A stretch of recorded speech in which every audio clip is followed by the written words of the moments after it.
আউযু বিল্লাহি মিনাশ শাইতানির রাজিম। বিসমিল্লাহির রহমানির রহিম।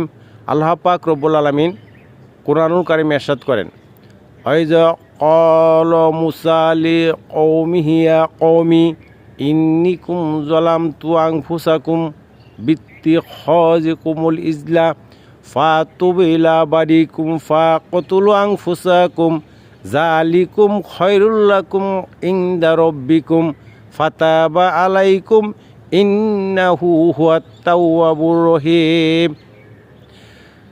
মুসা আলাইহিস সালাম তার অনুসারীদেরকে বললেন, তোমরা গরুর বাছুরকে উপাসনা করিয়া নিজেদের উপর অনেক জুলুম করিয়াছ, তাই তোমরা নিজেরা আল্লাহর কাছে তওবা করো এবং নিজেরাকে হত্যা করো, এটাই তোমাদের রবের কাছে উত্তম। আর নিশ্চয়ই আল্লাহ তাআলা তওবা কবুলকারী।